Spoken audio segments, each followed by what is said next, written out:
10 најтрајни и најдолги теории на заговор. 10 од најтрајните теории на заговор во светот се под 10. Електронско банкарство. Се вели дека теоријата на електронски заговор е варијанта на модерните теории за заговор на новиот светски поредок. Според некои теоретичари на заговор, виртуелните пари, кредитни карти и дебитни картички биле создадени од тајна група која планира да доминира со светот. Планот според теоретичарите е целосно да се елиминираат хартиените пари и монетите, за граѓаните да се подпираат единствено на електронското банкарство. Откако ќе се подигне таа цел, тајна група под наводници ќе предизвика електронско затемнување ширум светот, што истовремено ќе ги избрише информациите на сечија банкарска сметка, со што ќе создаде хаос и паника. Наводната мотивација зад заговорот повторно воведување на робство во современиот свет. Добротворите варираат во зависност од тоа на која теорија верувате. Под 9. Тајните друштва го контролираат светот. Ако навистина бевте член на глобалната елита, веќе би го знаеле ова. Со светот управуваат неколку моќни, таинствени луѓе. Многумина од нас, другите луѓе, слушнале дека во 2004 година и двајцата кандидати за Белата куќа биле членови на тајното друштво Череп и Коски на Универзитетот Јейл, чии многу членови се искачиле на моќни позиции, но черепот и коските се мали компири во споредба со мистериозните кабали што го заземаат практично секое седиште на власта, од ходниците на владата до одборите на Вол Стрит. Земете ги за пример Илуминатите, секта за која се вели дека потекнува од Германија во 18 век и која наводно е одговорна за символот пирамида и очи што ја краси банкнотата од $1. Те имаат намера да потикнат светски војни за да го зајакнат аргументот за создавање на светска влада, која се разбира би била сатанска по природа. Или земете ги предвид масоните, кои ја рекламираат нивната група како најстарото, најголемото светско братство и се фалат со Џорџ Вашингтон.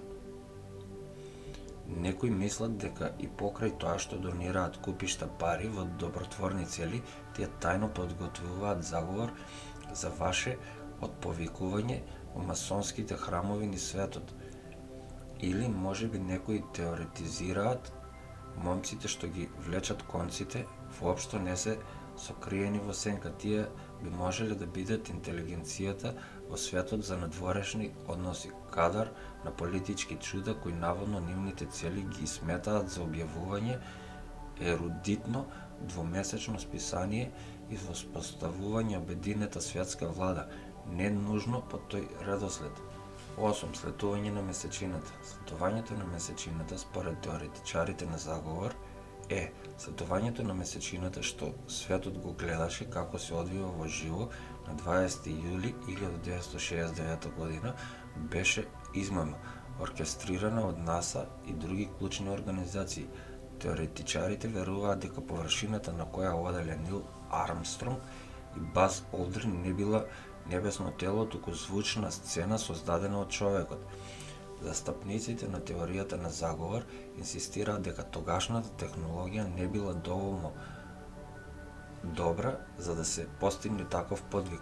Тие тврдат дека само еколошките пречки, космичките зарази, радиационите појаси и сончевиот ветер би го направиле патувањето невозможно. Како доказ за нивното верување, теоретичарите ги посочуваат фотографиите и видеото направени за време на мисијата, а за кои тврдат дека содржат неколку необичности, вклучувајќи неконзистентни сенки, идентични позадини и недостаток на каква било видлива звезда. Зошто да го лажираат слетувањето? Теоретичарите тврдат дека САД не барале само престиж на настанот, туку и парична добивка. Во 2008 година Адам Севич и Џејми Хајнман, звездите на ТВ шоуто Mythbusters, испитуваат неколку митови поврзани со слетувањето на месечината. По спроведувањето на различни тестови со тим од научници во објект за обука на НАСА, тие заклучија дека заговор не постои. НАСА вложи малку напор за да ги разоткрие тврдењата, гледајќи ги како смешни. Како и да е, тие во јули 2009 година го искористија лунарниот извидувачки орбитер за да направат фотографија од местото за слетувањето на Аполо 11, на кое велат дека покажуваат остатоци од местото на слетувањето од 1969 година. И покрај напорите да се разоткријат митовите, теоретичарите на заговор остануваат на своите тврдења. Под 7. Рептилска елита или вонземјани влекачи. Тие се меѓу нас. Вонземски рептили и хуманоиди кои пијат крв, јадат месо и ја менуваат формата со само една цел во нивниот ладнокрвен мозок и во нивните мали глави, да ја поробат човечката раса.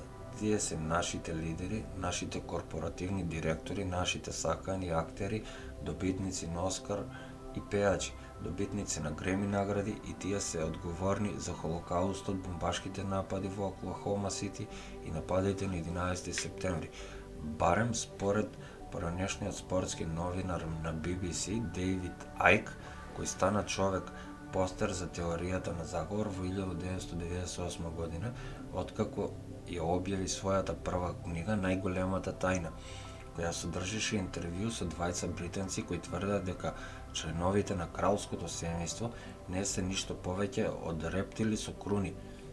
Теоретичарот на заговор и филозоф на New Age, кој извесно време носеше само тиркизна боја и инсистираше да се нарекува син на Божјата глава, вели дека овие анунаки влекачи го контролираат човештвото уште од античко време. Меѓу нив ги вбројува кралицата Елизабета, Џорџ Буш, Хенри Кисинџер, Бил и Хилари Клинтон и Боб Хоуп, навлегувајќи во теоријата на другите теоретичари на заговор.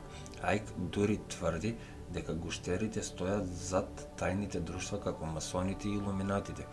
Откако ја доби сомнителната титула Параноја на деценијата, во доцните 1990 години, Ајк напиша неколку книги на оваа тема, вклучително и неговото последно дело Водич за глобалниот заговор на Дейвид Ајк. ЦИА и СИДА. Откако Центрите за контрола на превенција на болести првпат ја пријавија епидемијата на ХИВ-СИДА во 1981 година, се шпекулираа дека смртоносниот вирус бил создаден од ЦИА за да ги избрише хомосексуалците и афроамериканците. И денес теоријата на заговор има голем број верници од висок профил. Јужноафриканскиот председател Табо Ембеки еднаш ја промовираше теоријата, оспорувајќи ги научните тврдења дека вирусот потекнува од Африка и ја обвини американската влада за производство на болеста во воени лаборатории. Кога ја добил Нобеловата награда за мир, кинескиот еколог Вангари Матаи го искористи меѓународното внимание за да ја поддржи и таа теорија. Други инсистираа на тоа дека владата намерно им вбризгува вирус на геј мажите за време на експериментите и им вбризгува хепатитис Б во 1978 година во Њујорк, Сан Франциско и Лос Анџелес. Други пак укажуваат на Ричард Никсон, кој комбинирал со одделот на биовојување на американската армија со Националниот институт за рак во 1971 година. Не се согласуваат со неговото потекло. Повеќето членови на научната заедница веруваат дека вирусот скокнал од мајмун на луѓе во текот на 1930-тите години. Под 5. Ревизионизам на Холокаустот. Ревизионизмот на Холокаустот и покрај огромните докази и признанието и извинувањето од Германија пред неколку децении, Ревизионистите продолжуваат да тврдат дека скоро 6 милиони евреи не биле убиени од нацистите за време на Холокаустот. Иранскиот преседател Махмуд Ахмадинеджад, например, го нарече Холокаустот мит и предложи Германија и другите европски земји наместо Палестина да обезбедат земја еврејска држава. За разлика од Ахмадинеджад, повеќето ревизионисти не негираат дека евреите биле интернирани во затворски логори за време на Втората светска војна, туку тие тврдат дека бројот на смртни случаи бил многу претеран. Гасните комори се посебна точка на запирање. Негаторите на Холокаустот велат дека тие биле чисти гласини или доколку навистина постоеле не биле доволно моќни да убијат толку многу луѓе, иако доказите и историјата покажуваат поинаку. А фотографиите на изнемоштени луѓе и луѓе кои умираат по потекло евреи, адвокатот Едгард Джи Стайл, ревизионист, вели сите тие слики на слаби луѓе и тела, наредени како бандера, всушност беа чеси, пољаци и германци, кои умреа од тифус, кој неконтролирано се ширил во логорите. Под 4. Областа 51. Вонземјани. Можеби го имаме танк благодарение на Вселенската програма, на кој ни даде такви иновации како борецот Стелти Кевлар. Вонземјани, се разбира, теоретичарите на заговор веруваат дека остатоците од урнатиот НЛО вселенски и повеќето урнати вселенски летала се чуваат во областа 51, база за воздухопловните сили на околу 150 милји од Лас Вегас, каде што владините научници обратно ја инженерираат високо напредната технологија на вонземјаните. За ова е добиено од различни наводни видувања на НЛО во областа и сведоштвата од пензиониран армиски полковник кој вели дека му бил даден пристап до вонземски материјали собрани од вонземско вселенско летало што се урна во Розвел со иницијали НМ. Некои веруваат дека владата го проучува патувањето низ времето. Во областа 51, позната и како земја на соништата, владата разви напредни системи за авиони и оружје во блиската воздухопловна база Нелис, вклучувајќи бомбардери, стелт и извидувачки авиони. И официјална линија на владата е дека деталите за областа 51 се класифицирани за цели на националната безбедност. Се гледа само како дополнителен доказ дека војската крие вонземјани или вонземски вселенски летала. Под 3. 11 септември. Од атентатот на Кенеди немало национална трагедија толку силна втиснато во американската глава или што доведе до толку многу алтернативни објаснувања, додека видеата и фотографиите од двата авиони кои удираат во кулите на светскиот трговски центар се познати низ целиот свет. Огромното изобилство на документирани докази само обезбеди уште повеќе храна за теоретичарите на заговор. Анкетата на Зогби од мај 2006 година покажа дека 42% од американците веруваат дека владата и Комисијата за 11 септември сокриле или одбиле да истражат критични докази, што се оспротивно со нивното официјално објаснување за нападите од 11 септември. Зошто војската не успеа да ги пресретне киднапираните авиони? Дали владата издаде наредба за отпуштање, под наводници, за да се минимизира мешањето во таен план за уништување на зградите и обвинувањето за тоа на исламските терористи во 2005 година. Popular Mechanics објави масовна истрага за слични тврдења и одговори за нив. Инвестувачкиот тим откри дека Северноамериканската воздушна одбранбена команда НОРАД немала историја на подготвени борбени авиони и подготвени да пресретнат авион што ја излетел или што ја поминала рутата, и дека тимот не најде докази дека владата ги планирала нападите. Под 2. Атентатот на Кенеди. Председателот Џон Фернес Кенеди беше убиен на 22 ноември 1963 година, погоден со 2 куршуми, еден во главата и еден во вратот, додека се возеше во лимузина со отворен кров низ Дили Плаза во Далас. Ли Харви Освалд беше обвинет за неговото убиство, а председателската комисија, предводена од главниот судија Ерл Ворен, утврди дека Освалд действувал сам, но тој заклучок не помина во јавноста. Постојат безброј теории на заговор околу атентатот на Кенеди. Анкетата на ABC News од 2003 година покажа дека 70% од американците веруваат дека смртта на Кенеди е резултат на поширок заговор.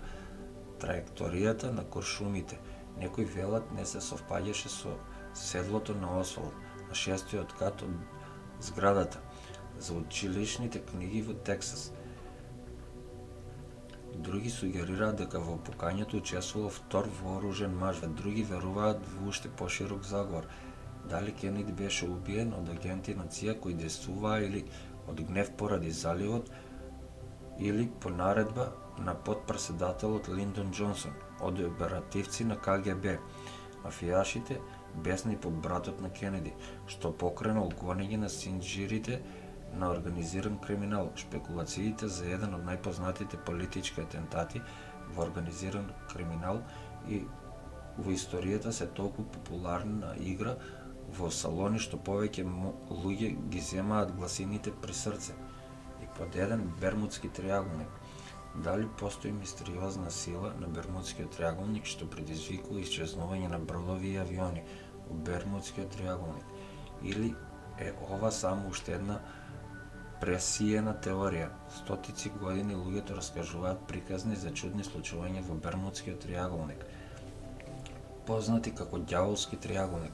Бермудскиот триаголник се наоѓа во западниот дел од Атлантскиот океан. Зафаќа околу 500.000 квадратни милји од океанот, со врвовите во Бермуди, Флорида и Порто Рико.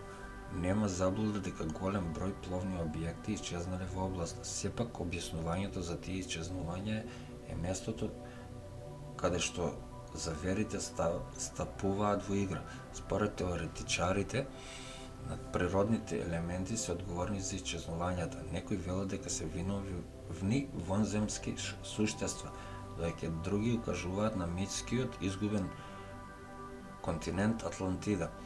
Американската крајбрежна стража и другите експерти запознаени со триаголникот ги сметаат надприродните елементи како одговорни. Наместо тоа, тие укажуваат на фактот дека триаголникот се наоѓа во многу патувачка област на океанот. Тие велат дека бројот на инциденти што се случуваат таму не е поголем од оние што се случуваат во другите делови на океанот.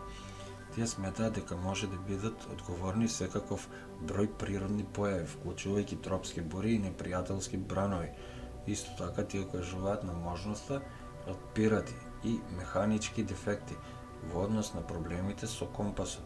Експертите велат дека нема невообичаени магнетни аномалии во областа и го наведуваат фактот дека сите компаси имаат природни магнетни варијации. Без разлика на кого верувате, едно останува сигурно: Бермудскиот триаголник несомнено ќе продолжи да остане извор на мистерии и интриги.